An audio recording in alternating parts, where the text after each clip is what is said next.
नमस्कार, स्वागत है आपका प्रेप शॉट में। पिछले लेक्चर में हमने दिल्ली सल्तनत का जो लास्ट डायनेस्टी था, लोधी डायनेस्टी, उसके बारे में आपको बताया था। अब इसमें हम जो है आपको डिस्कस करेंगे मुगल एम्पायर। ठीक है, मुगल एम्पायर के बारे में। तो मुगल एम्पायर जब स्टार्ट हुआ इंडिया में, तो उससे पहले जो उसकी जो बैकग्राउंड है उसको थोड़ा सा हम जानने का प्रयास करेंगे, जो मैंने पिछले लेक्चर में भी बताया था, लेकिन यहाँ पे थोड़ा ब्रीफ में मैं आपको बता देता हूँ। देखो, अगर हम बात करें तो मुगल एम्पायर से पहले हम बाबर का जो अराइवल है, यानी बाबर का आगमन हुआ, उसके बारे में जानेंगे कि आगमन हुआ क्यों। ठीक है, तो कहानी बाबर के आगमन से स्टार्ट होती है और इसमें क्या होता है कि जो इब्राहिम लोदी होता है, इब्राहिम लोदी के जो कुछ ऑफिसर होते हैं, जैसे कि दौलत खां लोदी, इनके जो है ना गवर्नर होते हैं लाहौर के, ये चाहते हैं कि इब्राहिम जो है दिल्ली का सुल्तान ना रहे। ठीक है, ये चाहते थे कि जो आलम खां हैं, ये इनके जो है थोड़े नज़दीकी होते हैं दौलत खां के, तो ये जो है सुल्तान हो जाएं दिल्ली सल्तनत के। तो ये जो है आपके आलम खां, इनका पूरा नाम आलम खां लोदी है और ये इब्राहिम लोदी के जो है चाचा हैं। ठीक है, तो इब्राहिम संकल हैं ये आपके आलम खां। ठीक है, और साथ ही क्या था कि ये दोनों चाहते थे कि इब्राहिम के बाद जो है हम यहाँ पे शासक बन सकते हैं अगर इब्राहिम को डिफीट करवा दिया जाए बाबर से, क्योंकि बाबर की जो नेचर मानी जाती थी उस टाइम को, बाबर जो था ना वो लुटेरा टाइप था थोड़ा। इनको ये लगता था कि बाबर आएगा, यहाँ से जो है दिल्ली सल्तनत की धन संपत्ति लूटेगा और वापिस चला जाएगा। ठीक है, ऐसा इनका माइंड सेट था। साथ ही आपके हैं राणा सांगा, ये जो है किंग ऑफ मेवाड़ है, ये जो है राजपूत डायनेस्टी से बिलोंग रखते हैं, राजपूत डायनेस्टी ऑफ। ठीक है, तो ये राजपूत डायनेस्टी से बिलोंग करते हैं आपके राणा सांगा। ये क्या सोचते हैं कि भाई जैसे ही बाबर यहाँ पे आएगा, धन संपत्ति लूटेगा, चला जाएगा और आपके जो सुल्तान हो जाएंगे वो हो जाएंगे आलम खां। और क्योंकि ये तो इब्राहिम लोदी को भी 2 बार डिफीट कर चुके थे, तो इनको लगता था कि इनको तो मैं बहुत जल्दी डिफीट कर दूंगा। तो इन्होंने भी क्या किया कि इनवाइट किया बाबर को कि सर जी आप आइए और इब्राहिम को आप डिफीट कीजिए। ऐसा माना जाता है कि जैसे ही बाबर को निमंत्रण मिला, और उनको बाबर को ये भी पता था कि दौलत खां और जो आलम खां है, देखो आलम खां नहीं, मेन तो दौलत खां है, क्योंकि काफी जो है ट्रुप्स इनके पास थे कि इनका आपस में विवाद है, ये बातें बाबर को पहले से ही पता थी। तो इसका फायदा उठाते हुए बाबर ने इन्वेड किया इब्राहिम लोदी के ऊपर। ठीक है, और यहीं से बनता है आपका फर्स्ट बैटल ऑफ पानीपत 1526। ठीक है, तो जो पानीपत का जो प्रथम युद्ध है, ठीक है, इब्राहिम लोदी और जो है आपके बाबर की जो है लड़ाई होती है, और जिसमें आपके बाबर जीत जाते हैं। जीतने के बाद क्या करते हैं कि बाबर डिसीजन लेते हैं कि अब मैं यहीं रहूंगा और शासन करूंगा दिल्ली सल्तनत के ऊपर। अब बात होती है, अगर हम बात इब्राहिम लोदी की करें, तो इब्राहिम लोदी जो है इस युद्ध में मारे जाते हैं। इनको जो है ना Ibrahim killed by the Babur in the first battle of Panipat. तो यहाँ से एक क्वेश्चन बनता है कि अगर हम पूरा हिस्ट्री देखें दिल्ली सल्तनत का, कोई भी शासक ऐसा नहीं है जो रणभूमि में मारा गया हो। ठीक है ना, यानी किल्ड इन द बैटलफील्ड, ऐसा है ही नहीं कोई। तो क्वेश्चन ये भी बनते हैं कि उस प्रथम शासक का नाम बताइए दिल्ली सल्तनत के जो रणभूमि में मारा गया, तो तब भी आपका इब्राहिम लोदी है। और यहीं से जो है दिल्ली सल्तनत का जो है ना गेम ओवर हो जाता है, एवर ओवर फॉर एवर, यानी हमेशा के लिए अंत हो जाता है। तो हम बात करते हैं, अब यहां से स्टार्ट होता है आपका मुगल पीरियड। तो मुगल पीरियड को हम समझने का थोड़ा इसका समरी समझेंगे पहले, कैसे कैसे माना जाता है मुगल एम्पायर। ठीक है, तो जो मुगल पीरियड है उसको हम जो है ना डिवाइड कर लेते हैं थोड़ा। देखो, 2 यूनिट्स में मैं मुगल पीरियड को तोड़ लेता हूं। ठीक है, देखो पहला है आपका, देखो एक्चुअल में जो मुगल पीरियड है वो आपका 1526 एडी से 1707 एडी तक माना जाता है। ठीक है, लेकिन इसको हम डिवाइड करेंगे। अब मुगल पीरियड को मैं डिवाइड कर लेता हूं। ठीक है, तो पहले तो आता है आपका मुगल पीरियड, ये आता है आपका मुगल पीरियड।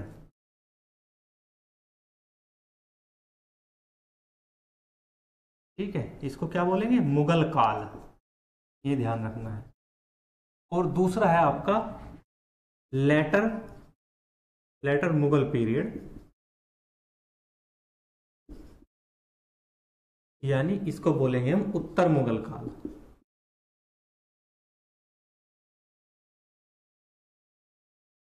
ठीक है, डिफरेंस क्या है दोनों में, इसको हम ऐसे समझेंगे। देखें, जो आपका मुगल पीरियड है, जो एक्चुअल मुगल पीरियड है, ये तो ये है जो मुगल काल है, ये मैंने बताई है 1526 से 1707 तक माना जाता है। और जो उत्तर मुगल काल है आपका, ये आपका 1707 से 1857 तक माना जाता है। लिख देते हैं 1707 से 1857 तक। ठीक है, ये उत्तर मुगल काल माना जाता है। इसको उत्तर मुगल काल इसलिए कहते हैं, ऐसा नहीं कि यहाँ पे दिल्ली के शासक जो है ना वो मुगल डायनेस्टी से नहीं रहते, बिल्कुल रहते हैं, लेकिन क्या है कि इसमें जो है ना यहाँ पे बीच बीच में आपका क्या है कि ईस्ट इंडिया कंपनी का हस्तक्षेप हो जाता है। तो एक्चुअल जो कंप्लीट जो है ना सॉवरेन अगर मुगल पीरियड है तो ये है, वो ये माना जाता है औरंगजेब तक। ठीक है, तो इसमें हम प्रारंभ करते हैं, तो सबसे पहले प्रारंभ करते हैं, पहला जो शासक है मुगल काल का वो माना जाता है बाबर। ठीक है, लिख देता हूं बाबर। तो पहला जो शासक है आपका मुगल पीरियड का वो बाबर को माना जाता है, और बाबर के बाद उनका ज्येष्ठ पुत्र हुमायूं शासक बनता है। दूसरा क्या है, हुमायूं।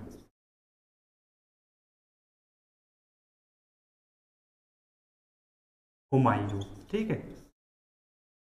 अब क्या है कि यहाँ पे थोड़ा सा कुछ समय के लिए दिल्ली के ऊपर अधिकार हो जाता है अफगान जो सूर डायनेस्टी है, सूर डायनेस्टी के राजा शेरशाह सूरी।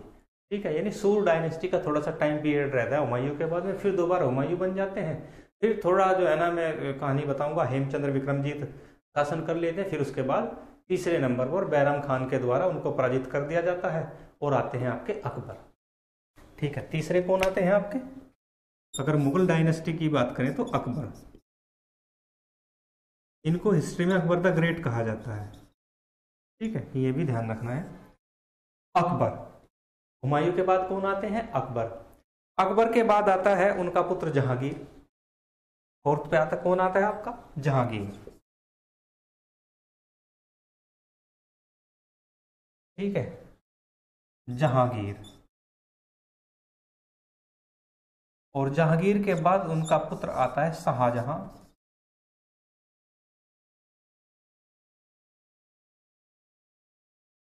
शाहजहां, ठीक है। और शाहजहां के बाद आता है आपका औरंगजेब। औरंगजेब के दो नाम होते हैं, ठीक है, एक तो इनको औरंगजेब कहा जाता है, दूसरा आलमगीर।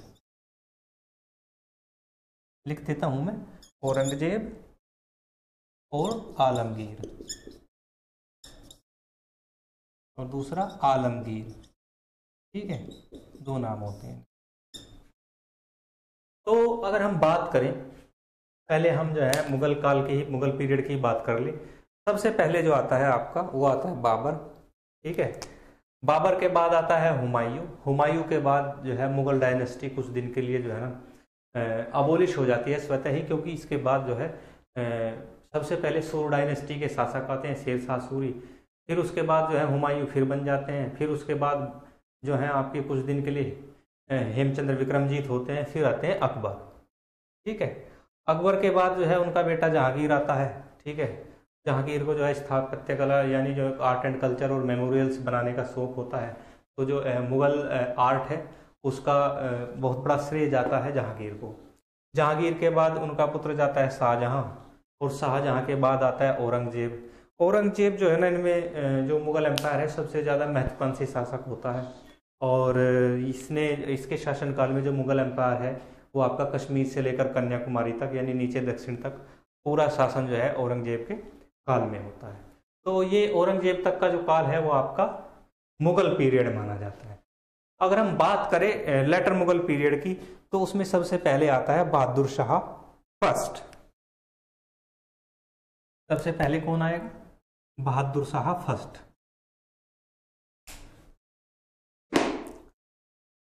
तो इसमें लिख देंगे हम सबसे पहले बहादुर शाह फर्स्ट।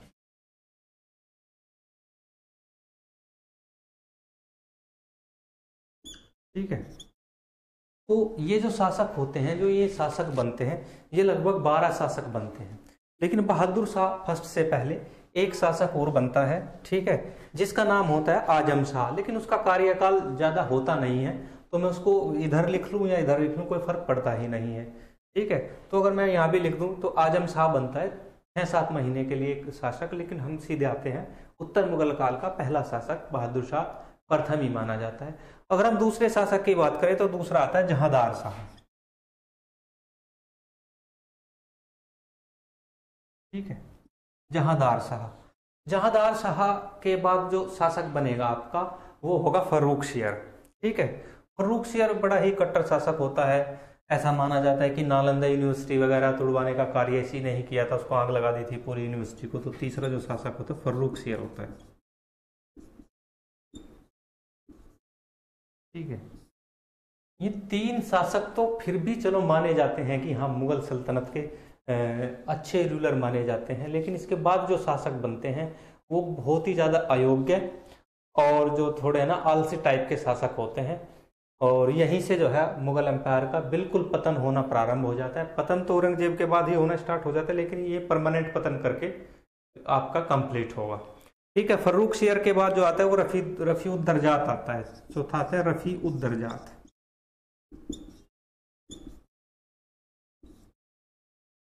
रफी उद दरजात की बात करें, ये भी लगभग जो है 6-7 महीने ही शासक रहता है, ज्यादा इसके बारे में इतना है नहीं। उसके बाद फिर आता है शाहजहां द्वितीय या शाहजहां सेकंड। शाहजहां सेकंड। ठीक है।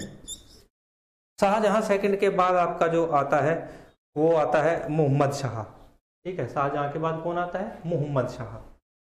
इसको रंगीला भी कहा जाता है, इसका नाम इतिहास में रंगीला से प्रसिद्ध है। इसको मोहम्मद शाह रंगीला कहा जाता है।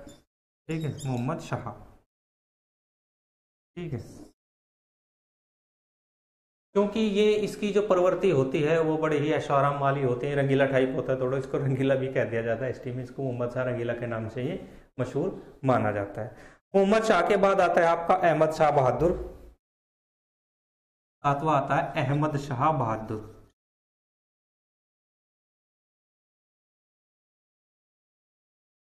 ठीक है। और अहमद शाह बहादुर के बाद जो शासक आता है आपका वो आता है आलमगीर। ठीक है। अब आलमगीर ऑलरेडी पहले आ चुका है, क्योंकि औरंगजेब का नाम ही क्या है आपका? आलमगीर है। ये मैंने लिखवाया इधर, औरंगजेब का नाम आलमगीर है। तो इसको हम क्या कहेंगे? आलमगीर सेकंड। इसको कहेंगे आलमगीर सेकंड। ठीक है। उसके बाद अगर हम बात करें आलमगीर के बाद, आलमगीर के बाद आता है आपका शाहजहां। शाहजहां नौवा क्या आएगा? शाह। क्योंकि शाहजहां 2 बार आ चुका, यहां देखें शाहजहां फर्स्ट सेकंड, और शाहजहां आपका एक यहाँ है, इसको प्रथम माना जाएगा, इसको द्वितीय। तो इसको हम क्या कहेंगे? इसको कहेंगे शाहजहां तृतीय। ठीक है, इसको कहेंगे शाहजहां तृतीय। अगर शाहजहां तृतीय के बात करें तो फिर आपका शाह आलम फिर आएगा। 10वां क्या आएगा? शाह आलम। ठीक है। अब शाह आलम हमारा जो है पहले भी आ चुका है, तो इसके लिए हम इसको क्या लिखेंगे? शाह आलम सेकंड।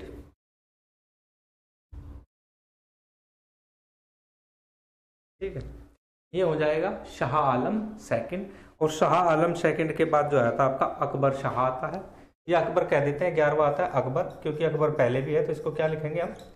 अकबर सेकंड। इसको क्या लिखेंगे? अकबर सेकंड लिखेंगे हम। ठीक है, राइट।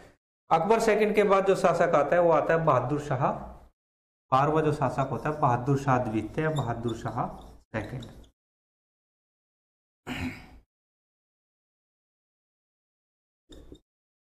ठीक है।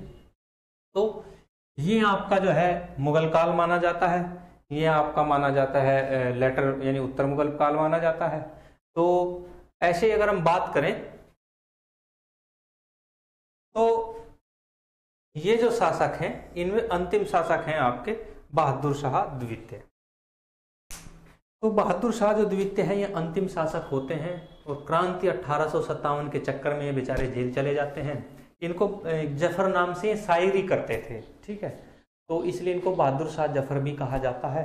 और बात अगर हम करें बहादुर शाह की, क्रांति 1857 में कुछ क्रांतिकारी इनको अपना लीडर मान लेते हैं, इस वजह से जो ब्रिटिश गवर्नमेंट होती है इनको रंगून भेज देती है और वहाँ इनकी मृत्यु हो जाती है जेल में ही, ठीक है। तो ये जो है अंतिम शहनशाह होते हैं आपके, अंतिम किंग होते हैं मुगल एम्पायर के। यहाँ से मुगल पीरियड की समाप्ति हो जाती है। तो आज के लिए इतना ही। नेक्स्ट हम स्टार्ट करेंगे बाबर से। यानी पहला शासक आपका बाबर है। बाबर का जो एडमिनिस्ट्रेशन है या जो रूलिंग टाइम है वो सारी बातें हम डिस्कस करेंगे कल से, ठीक है। तो आज के लिए इतना ही, धन्यवाद।